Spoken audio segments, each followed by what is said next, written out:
Apa saja tanda-tanda seseorang sudah terfitnah dengan dunia? Masya Allah. Tanda-tandanya yang pertama ialah dia lebih mengedepankan dunia daripada akhiratnya. Nah, gitu ya, cinta dunia. Yang kedua, dia rela menerjang keharaman-keharaman agama untuk meraih yang namanya dunia. Itu sudah terfitnah ya. Allahul musta'an. Allah mengatakan dalam firman-Nya, ya ayyuhalladzina amanu la tulhikum amwalukum wala auladukum an dzikrillah wa may yaf'al dzalika faulaika humul khasirun. Wahai orang yang beriman, jangan sampai harta kalian, anak-anak kalian melalaikan kalian dari zikir kepada Allah. Barang siapa yang berbuat demikian maka dia orang yang merugi. Selama tidak ada poin itu dan dia mencarinya dengan cara yang halal, maka dunia tadi bisa sebagai sarana dia untuk mempertebal iman dan takwa. Kana salaf yarawna dunya aunan ala din. Dulu sebagian salaf memandang dunia itu bisa sebagai alat bantu untuk mempertebal urusan agama. Itu enggak sembarang dunia, yang halal dicari dengan cara yang halal, dengan jalur yang halal, digunakan untuk perkara yang halal, semuanya serba halal. Barakallahu, ini akan membantu kita untuk urusan agama kita. Jadi yang dikatakan terfitnah ketika sudah lebih mengutamakan dunia daripada akhirat dan agamanya.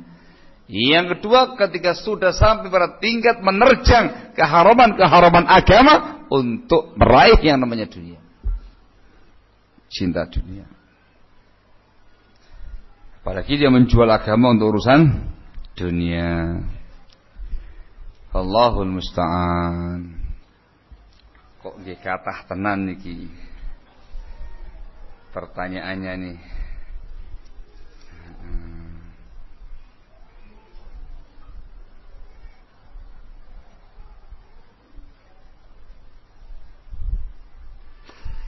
Kalau seorang suami berinfak untuk pembangunan masjid dengan ikhlas, apakah istrinya juga mendapatkan ganjaran pahala dari Allah seperti apa yang didapatkan suaminya, sementara istrinya nggak punya harta yang diinfakkan tersebut? Dia dapat kalau satu, istri tadi yang bertugas sebagai penjaga harta sang suami. Suami dapat gaji, dapat apa? Kasihkan semua sama sang istri. Yang mengelola istrinya, bendahara umumnya sang istri. Nah, otomatis kan ketika suami mau berinfak ngomong, "Dek," atau ngomongnya gimana nih kalau bahasa Sunda nih? Oh, Neng. Neng, mau infak, Neng. Kamu sebagai perempuan, sebagai istri mengeluarkan dengan ikhlas, dapat pahalanya. Termasuk orang yang sebagai khazin, penjaga harta. Atau yang kedua, engkau sebagai orang yang memotivasi sang suami. Ya Allah, ngomong ya. Masya Allah, infak, semangat. Sehingga dapat pahala dari sisi yang ini, barakallahu fikum. Kalau suaminya infak, fisabilillah, Masya Allah, kamu yang grundel baik. Mana infak terus ini, mana untuk anaknya ini perlu susu ini sudah rame gitu, dinasihati, iyalah ikhlas. Ya nggak dapat pahala. Musta'an. Nah.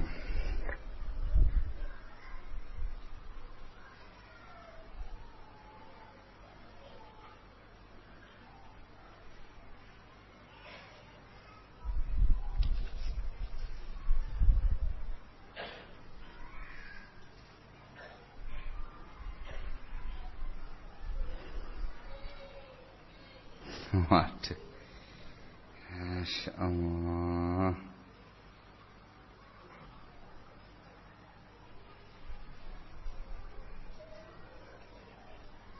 Masya Allah. Dawa banget ini pertanyaan ini. Ini mau dibaca kafe apa ya, Bi? Yang mujmal aja atau yang belak-belakan juga nih? Ya sudah. Kadang kalau dikasih mujmal nggak mudeng-mudeng ya Pak. Sesekali dikasih yang tugas-tugas gitu ya. Bagaimana sikap kita jika di perusahaan kami ada seorang dai yang menyuruh kepada sunnah, tapi dai tersebut menukil perkataan-perkataan Syekh Qardawi, Syekh Qutb dan segala macamnya. Loh, nah itu ya bukan seorang dai sunnah, itu namanya dai ikhwan, dari kalangan ikhwan muslimin ya, atau dari kalangan sururiyin, ada kelas itu. Yang namanya dai sunnah tidak bakal menukil dari tokoh-tokoh penyesat umat semacam mereka ini. Syekh Qutb adalah sumber pemahaman takfir zaman sekarang ini. Semua orang, semua sekte, semua pergerakan yang sekarang ini memiliki pemahaman takfir, mengkafirkan penguasa yang zalim, semuanya dari Syekh Qutb sumbernya. ISIS nah, yang heboh itu ya kan, itu tentara-tentaranya, pasukan-pasukannya. Kalau Kirihat itu yang dibaca bukunya Syekh Qutb. Sumber pemahaman takfir itu Syekh Qutb. Waduh ya kan ya. Para ulama sepakat dia dikatakan sebagai orang yang menyimpang, yang sesat, yang mubtadi. Yusuf Al-Qardawi yang saya katakan tadi di antara contohnya ya kan, yang mengatakan bahwasanya perseteruan antara kita dengan Yahudi bukan karena agama, dikarenakan masalah tanah. Yusuf Al-Qardawi pula yang begitu getol berupa itu menyatukan, mendekatkan antara Ahlussunnah dengan Syiah Rafidhah. Allahul musta'an, membuka pintu seluas-luasnya bagi orang-orang Syiah Rafidhah untuk menebarkan doktrin-doktrin sesatnya di tengah-tengah kaum muslimin dengan wadah dan backupnya orang-orang ikhwan muslimin. Na'udzubillah min dzalik.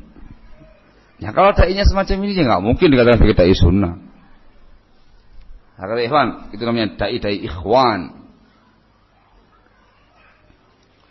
Ya dijauhi, jangan didengarkan ceramahnya dan segala macamnya.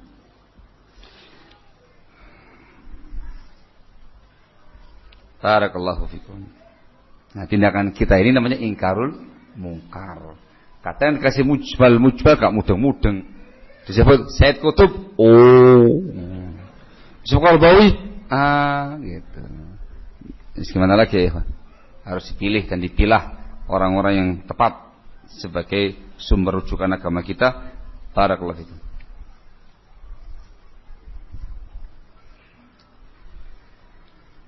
Masya Allah, Ustaz, bagaimana seseorang yang berkata walaupun dia salah, tetapi dia juga memiliki kebaikan. Masya Allah, saya kepingin tahu apakah yang punya kaidah ini akan menerapkan secara totalitas ataukah menerapkan pada orang yang dia sukai saja. Kalau diterapkan secara totalitas ya ikhwan, Masya Allah penyimpangannya. Masya Allah penyimpangannya ya Pak. Saya mau tanya, orang-orang kafir Quraisy penyembah berhala, jelek semua, apa ada kebaikannya? Apa kebaikan mereka diantaranya? Mereka dulu haji, wukuf di Arafah. Mereka dahulu memuliakan tamu. Mereka dahulu apalagi ya Pak? Meyakini Allah sebagai penciptanya, sebagai sang Khalik, sebagai sang Razik, punya tauhid rububiyah. Ada kebaikannya. Bisa kita mengatakan, ya walaupun mereka salah kan ada kebaikannya juga. Berani ngomong kayak gitu? Loh, kalau dia mengatakan, iya begitu kaidahnya Ustaz, bahaya. Ini yang namanya radikal alus. Ya, berarti dia memuji-muji dan dia membenarkan apa yang ada pada orang-orang berhalaisme tadi. Itu radikal. Musyrik, kafir yang dipandang kufurnya, bukan kebaikannya. Paham tuh? Sak jelek-jeleknya orang pasti ada satu dua kebaikan yang dia miliki. Yang dipandang bukan sisi kebaikannya, tapi kejelekannya. Ketika sudah sangat masyhur, dikenal dengan kejelekannya, lebih mendominasi yang dihukumi jeleknya, bukan bagusnya. Kok diem? Ya tolonglah Ustaz, jangan berhalaisme gitu contohnya. Ya sudah, tapi contoh yang lebih halus. Kita bikin contoh fenomena begal. Nah, ini lagi semarak ini. Begal ya. Begal apa begal? Begal. Nah, begal itu. Itu kan mencuri motornya orang. Bukan semata-mata mencuri, sampai berarti berani membunuh bahkan. Mencederai, membunuh pemiliknya. Kejelekan apa keburukan? Kejelekan. Yakin? Haram? Haram kan? Saya mau tanya sama antum. Apa kamu kira begal itu gak punya kebaikan? Loh, kok diem aja? Ternyata Muslim banyak kebaikannya. Mungkin dia sholat. Tahu-tahu dia begal dalam rangka untuk ngasih makan anak istrinya. Mau usaha apa lagi? Mau saya ini orang begal ya. Usaha saya dari begal ini, saya jual motornya hasilnya untuk saya makan, untuk saya, anak saya, istri saya, menghidupi keluarga saya. Bisa kamu katakan, ya dia salah, tapi kan juga punya ada kebaikannya. Yakin ngomong kayak gitu? Yakin? Nek yakin, kita doakan rame-rame supaya kena begal. Tidak bakal riba antum. Ketika antum yang terkena tadi itu, antum bakal marah-marah, uring-uringan, lupa dengan kebaikan si begal tadi itu. Karena kamu yang kena. Allahul musta'an. Ini ucapan yang perlu diluruskan ya ikhwan. Kalau dibikin mutlak semacam itu bahaya. Kalau dibikin mutlak itu radikal alus. Barakallahu fikum. Ini yang dimaukan oleh para ulama dengan manhaj tamyi' tadi. Lembek tapi dia radikal. Paham ya? Mafhum. Jadi penjelasannya barakallahu fikum, ketika seseorang itu dikenal dengan kebaikan semata, tidak ada keburukan pada dia, maka dilihat sisi kebaikannya. Para anbiya wal mursalin, kebaikan semata. Para sahabatul kiram, kebaikan semata. Maka tidak boleh sedikit pun menyinggung kejelekan yang ada pada mereka. Barang siapa yang menyinggung mereka dengan kejelekan, maka dicurigai keislaman dia. Yang kedua, ada orang yang mayoritas keadaannya baik, dikenal dengan kebaikannya sampai tidak kelihatan kejelekan dia. Saking banyaknya kebaikannya dari kalangan para ulama, para tabi'in, para imatul huda, kaum mukminin yang salihin, yang siddiqin, yang syuhada, yang salihin, yang masyhur di tengah-tengah umat Islam, kebaikannya. Ya namanya manusia ada kesalahan ya, Ikhwan. Yang ini dia tengok kebaikan dia. Ketika antum lihat ada sedikit kekhilafan mereka, kita mengatakan dia salah, tapi masih banyak kebaikan dia. Cocok. Dikarenakan ma'ruf dan masyhur dengan kebaikan dia. Sehingga si jeleknya itu sudah tertutupi oleh sekian banyak kebaikan yang ada. Tetapi barakallahu fikum, kalau umumnya orang terjelek dikenal dengan kejelekannya, baik kejelekan dalam perkara kemungkaran maksiatnya, orang yang fasik, orang yang fajir, ahli maksiat, atau dari kalangan orang yang jelek ideologinya, hizbiyin, sabul ahwal bid'ah dan segala macamnya, apalagi orang kafir dan semisalnya, barakallahu fikum, kita menghukumi jeleknya saja. Pasti ada kebaikan ya, ikhwan. Enggak dipandang kebaikan, ambil kejelekan saja. Ini orang jelek, ini orang kafir, ini ahli bid'ah, ini hizbi, ini ahli syubhah, ini ahli fitnah, ini fasik, ini fajir, begitu. Walaupun ada kebaikannya. Tidak bisa kita mengatakan pada mereka, ya memang dia orang fajir, orang fasik, Ustaz, tapi kan juga ada kebaikannya. Itu tamyi'. Itulah pemahamannya orang-orang sururiyin dan ex sururiyin. Tujuannya untuk membela ashabul ahwa'i wal bid'ah tadi. Dan ingat, mereka hanya menggunakan pada orang-orang yang bermaslahat bagi mereka saja. Ingat saya katakan saya, digunakan hanya untuk orang-orang yang bermaslahat untuk mereka saja. Ya mereka juga banyak salahnya, emang mereka begitu, tapi kan juga ada kebaikannya. Iya kan. Giliran terkait dengan yang lain-lainnya sikat habis sama mereka, lupa dengan kebaikannya. Barakallahu fikum. Ayo ada sehingga tolong diperhatikan baik-baik, barakallahu fikum. Hati-hati ya. Jangan sampai salah taklim, jangan sampai salah belajar pada orang, tiba-tiba Anda sesat tanpa sadar. Tahu-tahu omongannya sudah mulai error-error, sudah mulai hang-hang kayak gini. Ini bahaya. Ya kan enggak pertumpahan darah. Radikal itu enggak semata-mata yang kasar, yang keras. Banyak radikal halus-halus. Barakallahu fikum.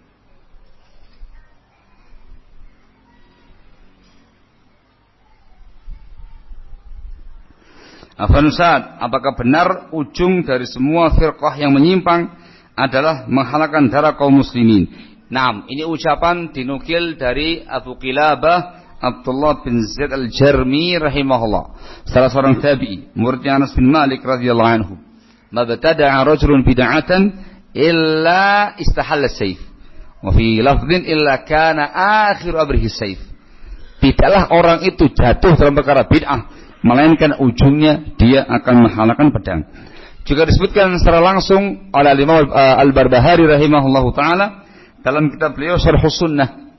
Beliau mengatakan wa'lam annal ahwa'a kullaha radiyah. Kullaha radiyah wa tad'u sahibuha ila sayf. Ketahuilah bahwa semua yang namanya hawa nafsu, bid'ah radiyah, membinasakan, menghancurkan pelakunya dan menggiring pelakunya kepada pedang, kata beliau. Ini yang pertama kali disinggung orang Khawarij. Dan dalam sejarah Islam tidak hanya orang Khawarij yang dikenal membantai kaum muslimin.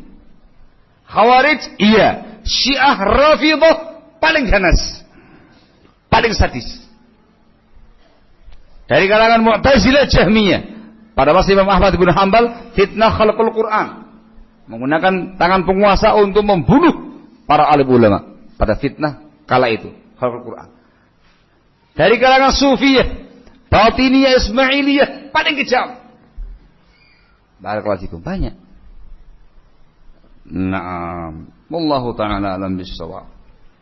Hakata ikhwan. Jadi khawatirnya demikian, ujung-ujungnya adalah pedang.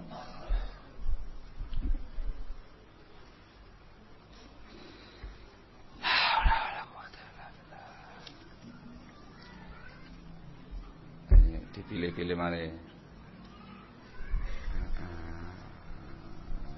Iya, itu timbang ini kayak setengah kilo per sekilo ya Pak. Masya Allah.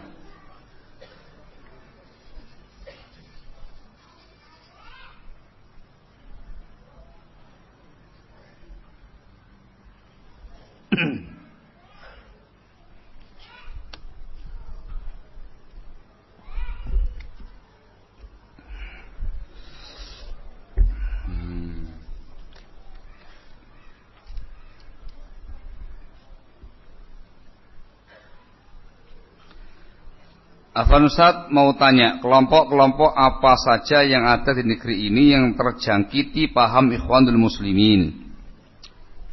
Siapa? Kok diem? Siapa? Ini ada istilah di kalangan para sebagian ustadz kita. Ada IM1, ada IM2, ada IM3. IM itu kan Ikhwanul Muslimin. Ada yang 1, 1, ada yang 2, 2, ada yang 3, 3. Siapa lah? Tapi nggak mengada-ngada, nggak merekayasa. Ikhwanul Muslimin, barakallahu fikum, yang didirikan oleh Hasan al-Banna, seorang tokoh sufi, hasafi kebatinan, kemudian Said Qutb, Al-Afghani, Said Hawa dan semisalnya, dan tokoh-tokoh mereka yang lain, barakallahu fikum.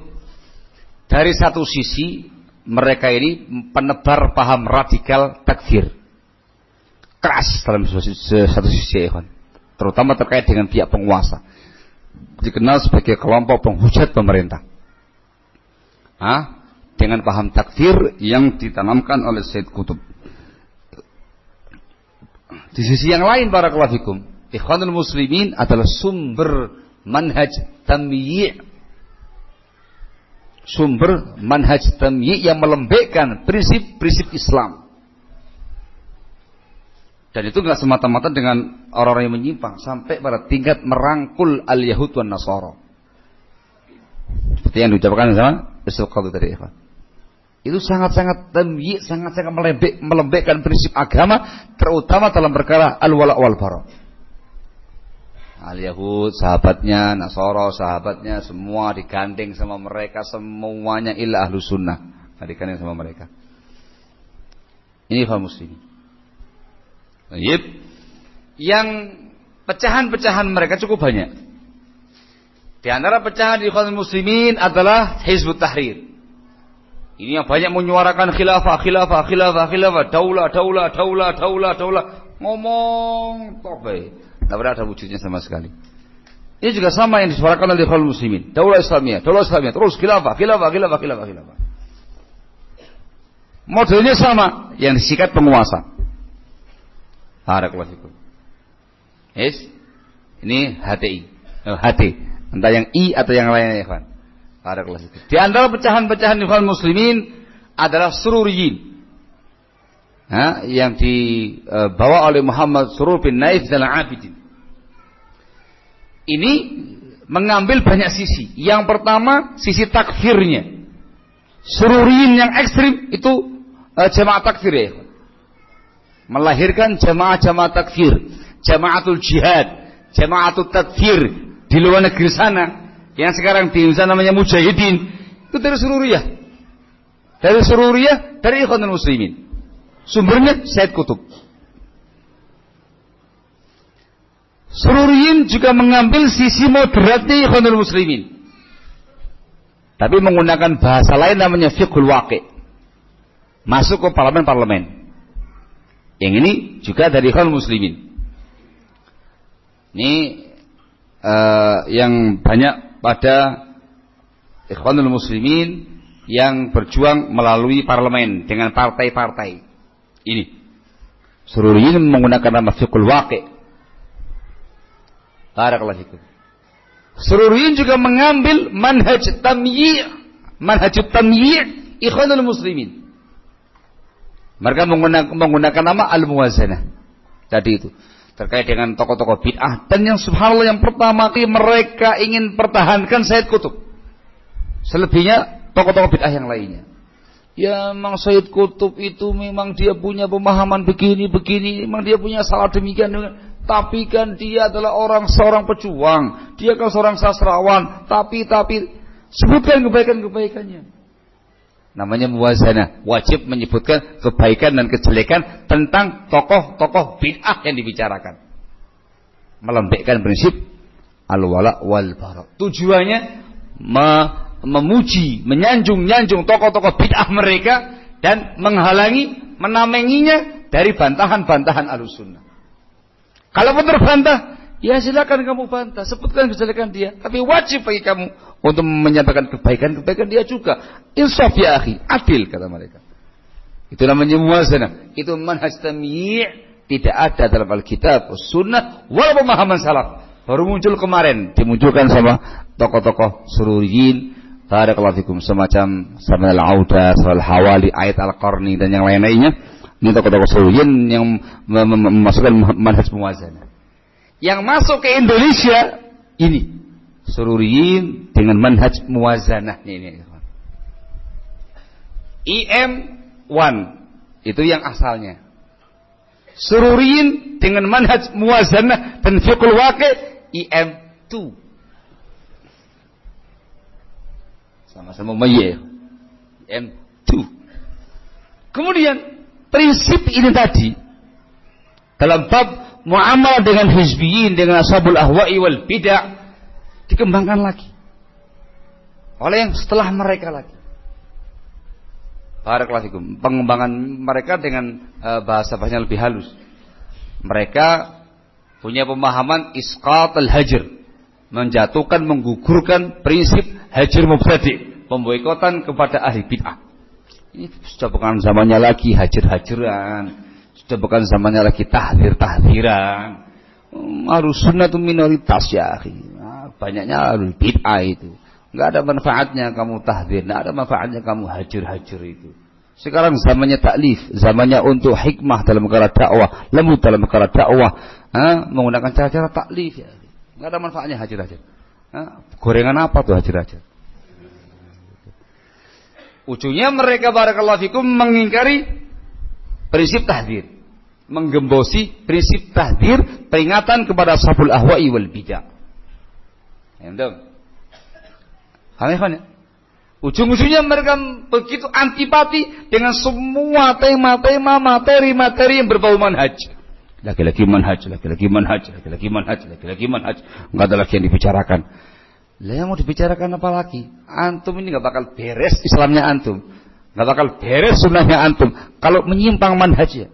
Manhaj itu metodologi dalam memahami Alkitab was sunnah dengan pemahaman salaf. Manhaj itu masuk dalam semua bab agama. Akidah harus pakai manhaj, ibadah harus pakai manhaj, akhlak harus pakai manhaj, muamalah harus pakai manhaj. Kalau enggak pakai manhaj, jebol kabeh, rusak semuanya ya, ikhwan. Antipati, lagi-lagi manhaj lagi, sudah. Intinya adalah bermudah-mudah di dalam bermuamalah dengan hizbiyin, dengan orang demikian, barakallahu fikum, bermudah-mudah dalam menerjang keharaman agama dalam perkara dakwah dan semisalnya dengan alasan hikmah dakwah, sikap lemah lembut, maslahat dakwah dan segala macamnya. Yang penting orang kamu mengerti sunnah dulu lah. Tidak usah bicarakan masalah begini-begini, itu kan nanti gampang lah. Ustadznya dakwah menggunakan ada musik-musiknya. Nantilah masalah musik, yang penting dakwahnya sampai dahulu. Ada host perempuannya, nantilah masalah itu. Terus demikian. Itu namanya manhaj tamyi', manhaj takhdzil yang betul-betul melemahkan prinsip al-wala' wal bara', prinsip amar ma'ruf nahi munkar. Ini pengusung di zaman sekarang ini, ikhwan, Ali Hasan Al-Halabi. Harus saya sampaikan terang-terangan karena antum ingin tahu sekarang. Ali Al-Halabi, Ibrahim Ar-Ruhaili, barakallahu fikum. Mereka ini IM3. Yes? IM3. Barakallahu fikum. Ya silakan teruskan aja jaringan-jaringannya yang di luar dan dalam negeri, barakallahu fikum. Ketahuan semuanya, barakallahu fikum. Sebentar lagi akan muncul IM. Nambah lagi dia. Belum dikeluarkan sampai IM3. Akan muncul IM4. Dan sudah mulai muncul dan sudah mulai menggeliat dan sudah mulai kelihatan larinya semuanya ke arahnya Ikhwanul Muslimin. IM3 ini sekarang ya ikhwan, dari kalangan Halabiyin, Ruhailiyin, kalau di Indonesia dari kalangan Rojaiyin, barakallahu fikum. Cara-cara dakwahnya sudah mulai ke arah Ikhwanul Muslimin. Sudah bukan lagi dengan cara-cara dakwah para ulama sunnah, baik yang mereka akui ataukah yang mereka singkirkan. Bahasa kutip ya ikhwan. Barakallahu fikum. Tidak sebagaimana dakwahnya Syekh Shalih Fauzan, tidak sebagaimana dakwahnya Syekh bin Baz, Syekh bin Utsaimin yang masih hidup sekarang ini, tidak sebagaimana dakwahnya Syekh Abdul Muhsin Al-Abbad. Enggak sebagaimana mereka. Enggak usah nyebut-nyebut Syekh Rabi bin Hadi. Mereka antipati dengan nama ini ya. Para masyayikhul kibar, masyayikhul sunnah, dakwah mereka berbeda dengan dakwah para ulama yang ada. Sudah sangat bermudah-mudahan persis kayak Ikhwan Muslimin. Dulu di zamannya orang ikut pergerakan Ikhwanul Muslimin yang biasa mengadakan liqa di masjid 5 orang. Antum pernah mantan apa enggak sih? Jangan-jangan masih baru nih. Itu mereka punya banyak cara. Di antara cara yang mereka lakukan dan begitu masyhur di mana-mana sampai mendunia ya Pak. Menjelaskan kepada audien dakwah kepada kaum muslimin tentang perkara-perkara agamanya dengan menggunakan yang namanya opera, sinema. Kalau antum nggak tahu tak kasih tahu, supaya antum tahu, supaya antum jangan dibodoh-bodohin sama mereka. Para kelas itu dulu begitu, pakai opera. Jadi ada semacam opera, teater dan semisalnya, tapi Islami semua ya.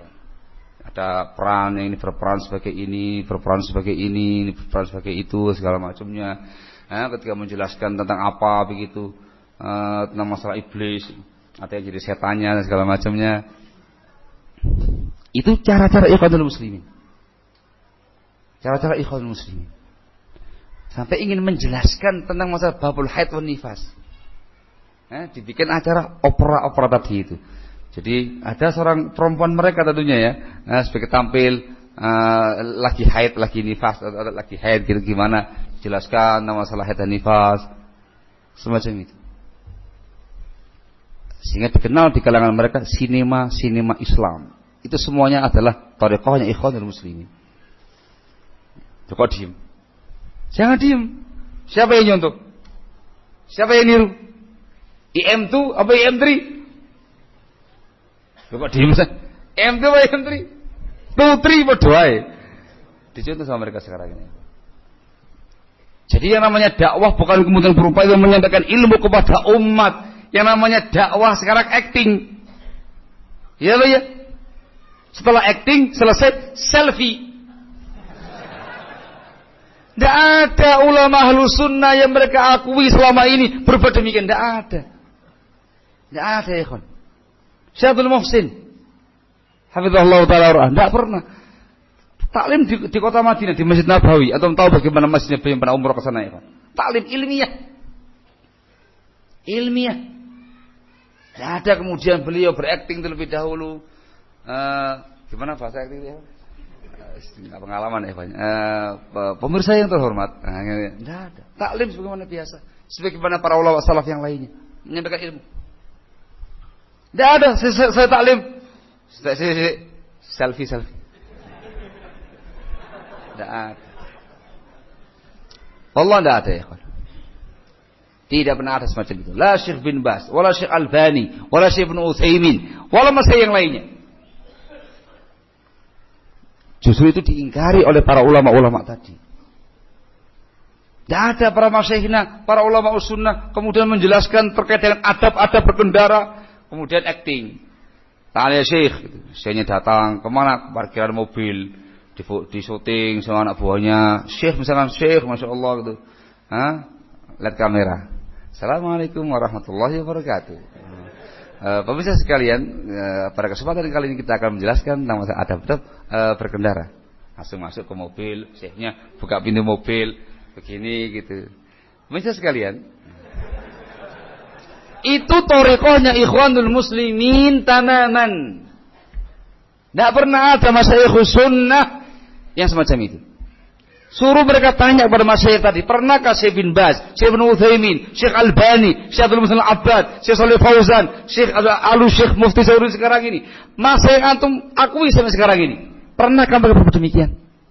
Jawab, la. Mereka justru paling keras mengingkari cara-cara dakwah yang semacam ini. Itu thariqahnya Ikhwanul Muslimin. Tidak pernah ada masyayikh sunnah menyampaikan sebuah dakwah hatta via televisi. Mereka tampil di televisi yang ada, tampil. Tapi tidak ada ketika televisi ada host perempuannya, tidak pernah ada itu. Televisi disertai dengan lagu-lagu nyanyian di televisi di belakangnya, tidak ada itu. Di televisi media saja, tampil ilmiah, menyampaikan nasihat ilmiah, tanya jawab ilmiah, selesai pulang, tidak ada selfie dulu, tidak ada. Tolong dipahami barakallahu fikum. Ini nasihatan lakum, nasihat untuk antum sekalian. Ini IM3. Di bawah mereka lagi menyusul IM4. Barakallahu fikum. Wallahul musta'an, la haula wala quwwata illa billah. Hati-hati. Jangan jadi orang yang menyimpang tanpa sadar gara-gara fanatisme dengan cara-cara semacam ini.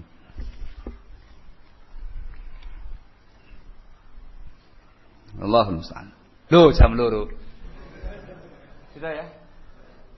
Ya, perjanjian ya akhi. Allah musta'an. Sudah kan? Dikasih bonus. Ya.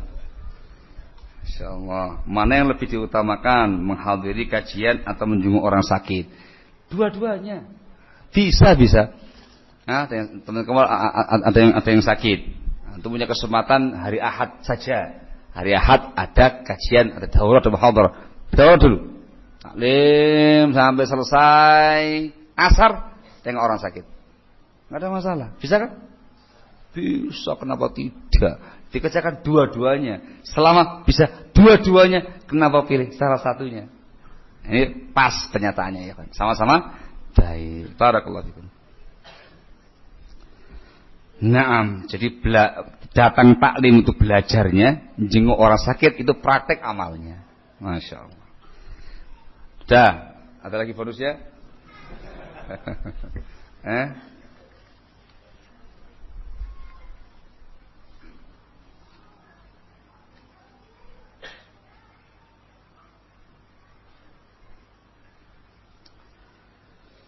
Bagaimana menjelaskan kepada orang-orang awam bahwa Muslim tidak boleh memilih orang-orang kafir sebagai pemimpin?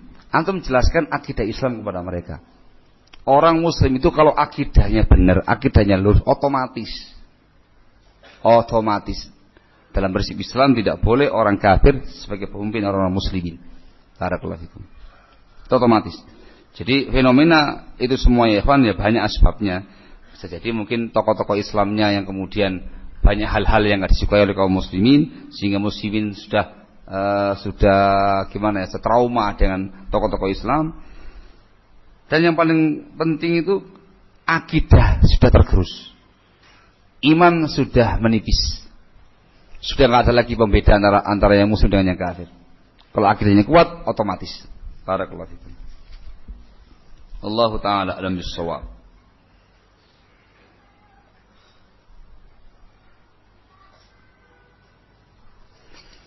Apakah boleh seorang akhwat yang baru kenal dakwah minta nasihat kepada ikhwan?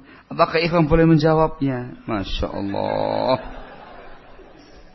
Perlu dicamkan baik-baik. Laki-laki dan perempuan yang bukan mahramnya itu dalam berinteraksi ada batas-batas ketat dalam Islam.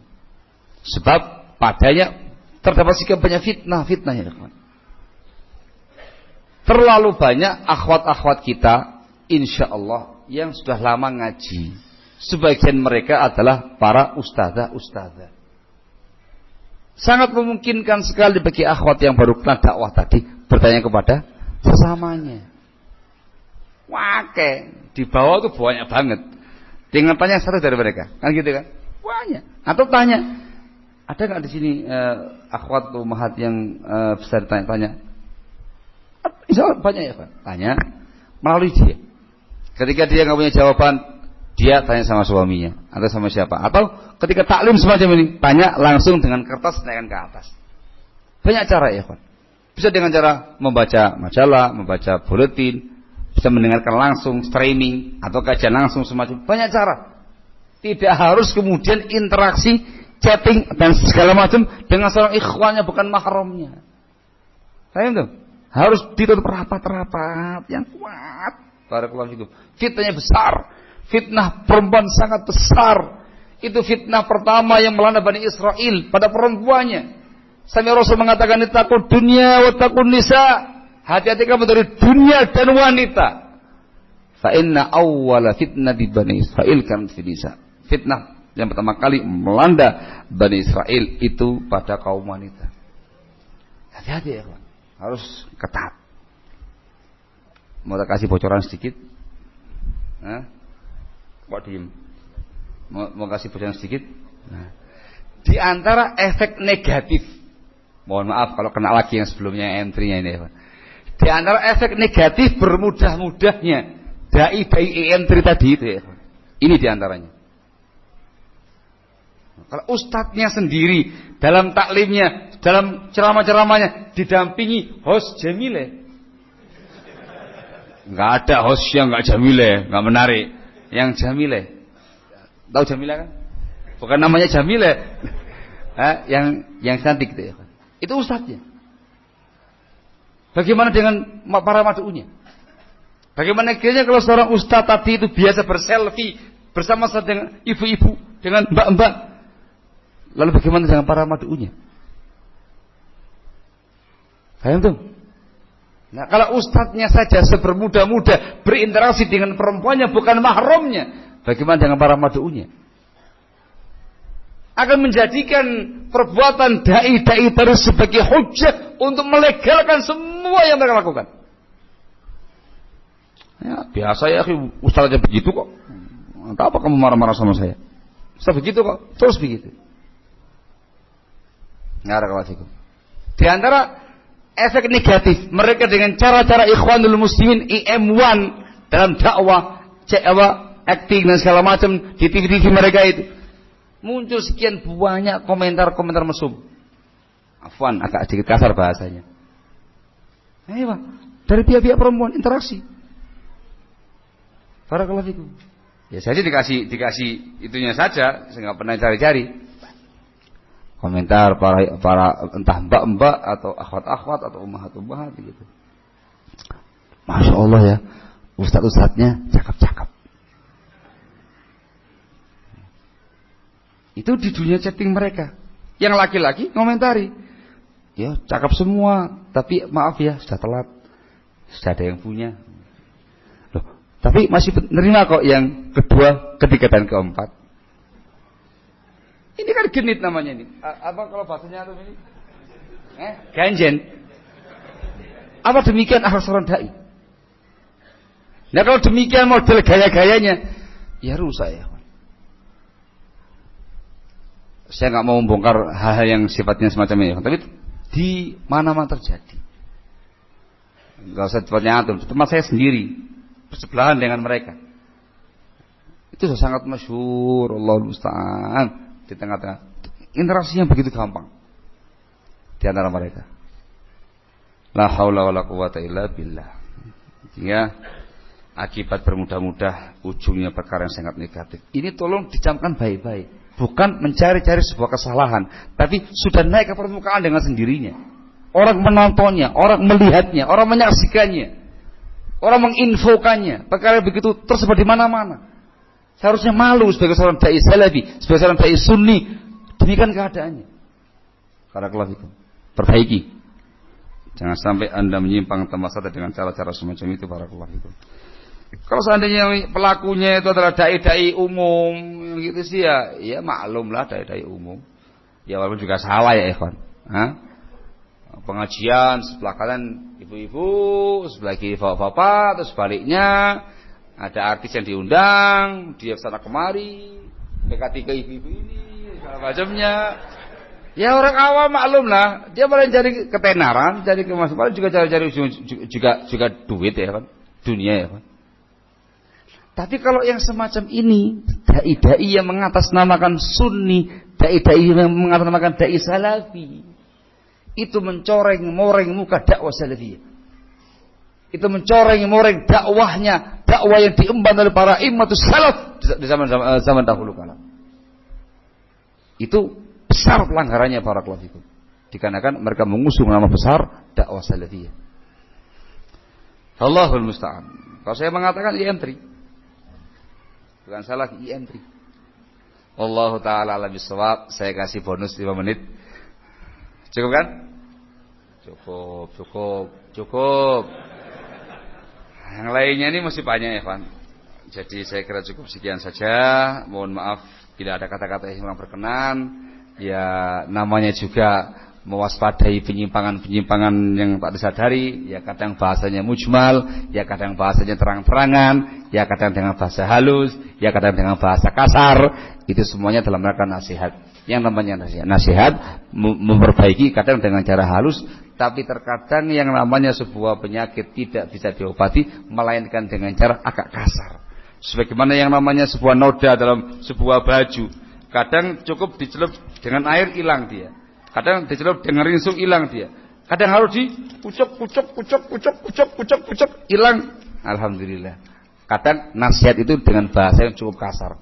Sehingga semoga semuanya diberi taufik dan hidayah oleh Allah Azza wa Jalla dan diselamatkan dari berbagai macam penyimpangan-penyimpangan yang ada. Amin ya rabbal alamin. Naktafi lahuna subhanaka wa bihamdika asyhadu an la ilaha illa anta astaghfiruka wa atubu ilaik. Fadhalu hafizakumullah.